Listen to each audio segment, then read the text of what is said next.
Esta es la cara de un municipio que preserva 421 años de historia en sus calles, muros y edificaciones.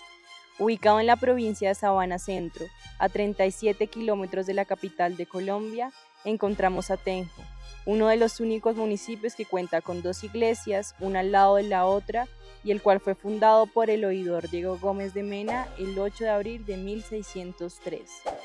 Allí, donde la historia se entrelaza en un abrazo eterno, hay dos guardianes que se posan silenciosamente, Majuy y Huayca. La plaza principal y su conjunto doctrinero están relacionados con la arquitectura urbana y contextual de los diferentes inmuebles ubicados en el sector. En esta ocasión nos adentraremos un poco en la historia del templo colonial o doctrinero, un lugar emblemático para la historia del municipio.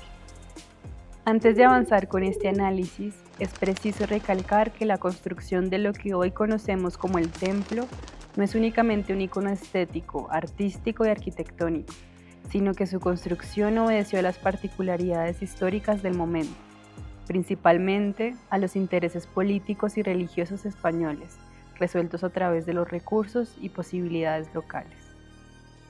Esta construcción es concertada el 7 de mayo de 1603 por órdenes del oidor Diego Gómez de Mena bajo unas características específicas en contrato con el artesano Alonso Hernández, quien finalmente sería el encargado de la construcción de este templo, el cual tenía como finalidad la congregación de los naturales para su adoctrinamiento y evangelización.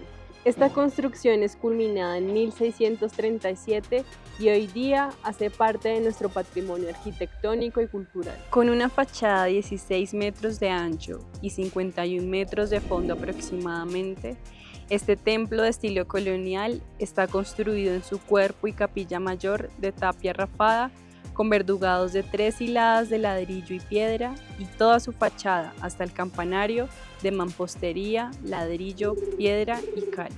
La intención de que sea una torre y no una espadaña como comúnmente se construía es que en esta última su regularidad en altura sumada al golpe y la vibración afectaban seriamente la estructura, mientras que la torre, al ser una estructura lateral incorporada a la capilla, nos brinda mucha más estabilidad. En este caso podemos observar que este campanario cuenta con alrededor de 11 ventanas. La puerta principal simbolizaba ese umbral entre lo sagrado y lo profano, tal como lo ilustra Jano. Está fabricada con tableros y travesaños de madera, sujetados con tornillos de cabeza redonda y un umbral de piedra. Tiene un ancho de 2.35 metros y una altura de 3.66 metros. No se conoce claramente el origen técnico de los primeros coros en estas iglesias, pero sabemos que el mandato de uso de la música y el canto fueron medios de evangelización relevantes en los procesos de colonización e incorporación a la fe católica. En un inicio estaban fabricados con estructuras poco robustas que con el tiempo comenzarían a integrarse de forma mucho más firme y contundente al cuerpo de la iglesia. Como pueden ver, el acceso lo encontramos justo al interior del baptisterio, conectándose por medio de una escalera de madera y ladrillo. El baptisterio, situado a los pies de la iglesia, se entiende como el ingreso al camino de Dios. Simboliza, como lo dice Naya, la muerte para la vida, es decir, la consagración y la purificación del nuevo cristiano. La pila de bautismo está construida de piedra sólida con caras de ángeles tallados en ella, con un sumidero en la base del pilar y sobre elevada. En un principio fue instalada con gachas o vasijas de barro, que por supuesto los visitadores, quienes eran los que supervisaban las obras de las iglesias, rechazaron rotundamente, pues para ellos no era decente y en su lógica el barro significaba retraso.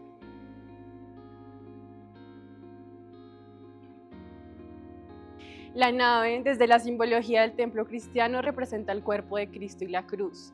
Está construida por tapia rafada y originalmente se ordenó que fuese un solo cuerpo de 50 varas de profundidad. Por acá podemos encontrar estas dos bancas que eran usadas por los representantes españoles. Desde la segunda mitad del siglo XVIII se haría no solo frecuente, sino casi que obligatorio el enladrillar las iglesias. Así lo común sería el uso de la estera, el recubrimiento en adobe o el enladrillado del piso, y principalmente este último en los lugares más relevantes como la capilla mayor y la sacristía. Dentro de los documentos oficiales pocas veces se habla acerca de la ubicación exacta de las ventanas y muy rara vez acerca de sus dimensiones y particularidades. En este caso, la nave central cuenta con 5 ventanas con derrames hacia el interior, enfrentadas y elevadas hacia la cabeza del muro, las cuales están protegidas con rejas de madera. La intención de esto era que nadie tuviera la posibilidad de mirar desde afuera hacia el interior. También podemos apreciar que tanto en el baptisterio como en la sacristía y en la parte frontal de la iglesia se encuentran ubicadas otras ventanas para brindar luminosidad a la edificación. Ahora vamos a revisar algunas de las pinturas de Arce y Ceballos que se encuentran ubicadas en este templo. San Jerónimo, considerado como uno de los padres de la iglesia, aparece con sus vestiduras de cardenal, pero este no las porta de forma digna, pues sus vestiduras rasgadas demuestran que este hombre se encontraba en penitencia por sus pecados.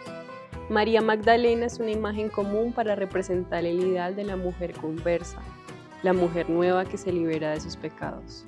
Una figura constantemente cargada de símbolos y representaciones que obedecen a los juicios y valores de la época. La desnudez es explícita y recurrente en las pinturas de María Magdalena, pero se controla a través del cabello ocultando sus pechos, posiblemente con el fin de no escandalizar. En esta pintura está representada Nuestra Señora del Rosario. Aunque la protagonista es la Virgen María, a su lado se encuentran dos personajes icónicos sosteniéndola, Santo Domingo de Guzmán y Santo Tomás de Aquino, lo que evidencia una posible influencia de los dominicos en este territorio, una de las primeras órdenes religiosas que se instalaron en las colonias hispanoamericanas. En la parte inferior se encuentran personas sin nombre, organizadas desde los extremos hacia el centro, que representan la categorización colonial de la identidad en los procesos de blanqueamiento racial, españoles, criollos, mestizos e indígenas. Los estribos constituían un componente fundamental de estas iglesias para el funcionamiento estructural integral del sistema. En el caso particular de esta edificación, contamos con 2 en la nave, una por cada lado, 4 en la capilla mayor, 3 por el lado derecho y 1 en la parte posterior. El material del sistema constructivo de los estribos está conformado por mampostería, desde el cimiento y el sobrecimiento, y a partir de allí en adobe. La cubierta específica de este tipo de iglesias de la época se hallaba basada en un marco rígido compuesto de la siguiente manera. La solera es el madero que se encuentra sentado en toda su longitud directamente sobre la fábrica y los nudillos. Su función es servir de elemento de conexión entre la armadura de madera y las fábricas, de manera que la transmisión de carga sea más continua. El tirante es el madero que, colocado en la parte inferior de una armadura, acoge los estribos y se apoya sobre la solera, con el fin de impedir que los estribos se separen debido a la fuerza ejercida por los pares. Y los cuadrales actuarían rigidizando el conjunto, triangulando las esquinas tanto en la nave como en la capilla mayor. De allí se elevaría una varazón a todo lo largo conformando 2 faldones que remataban en una hilera.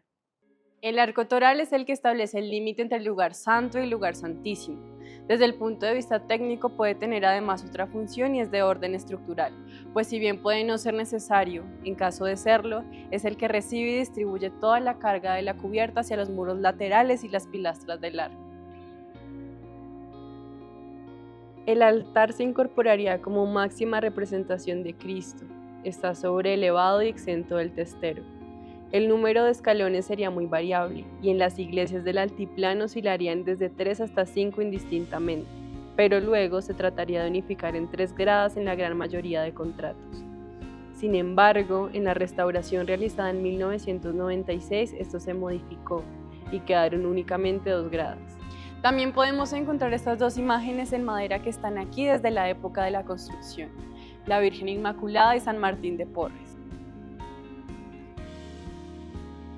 Para el siglo XVII, la corona española ya se había consolidado y el pueblo había alcanzado un mayor crecimiento, razón por la cual se llevó a cabo la petición para la construcción de la nave lateral izquierda, que fue llevada a cabo en 1744 y que implicó la perforación de los muros laterales maestros.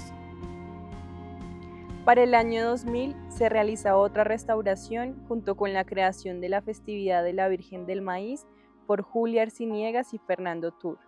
Con esta obra, el artista Armando Villegas tuvo la intención de relacionar la patrona del maíz de los indígenas y la Virgen. La cubierta de la sacristía constituye un caso particular, pues pocas veces fue especificada y cuando se hacía se refería de manera muy superficial, de modo que los artesanos procederían a construirla según su interpretación.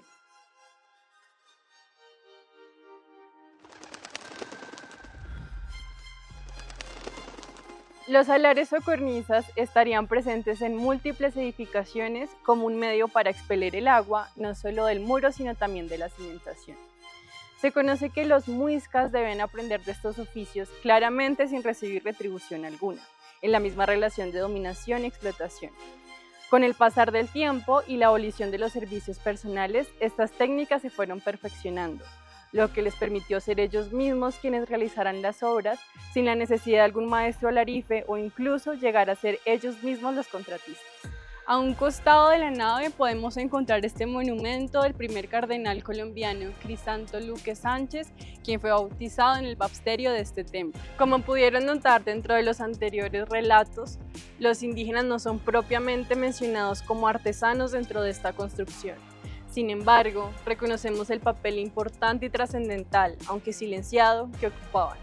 El artesano, que sin mayores pretensiones construye según su conocimiento y su memoria. El natural, que involucrado en medio del proceso, reaprende nuevas formas de hacer y que conjuntamente son los que ponen en evidencia tradiciones ancestrales de diferentes provincias que finalmente responden a las mismas necesidades humanas: habitar en relación con el territorio.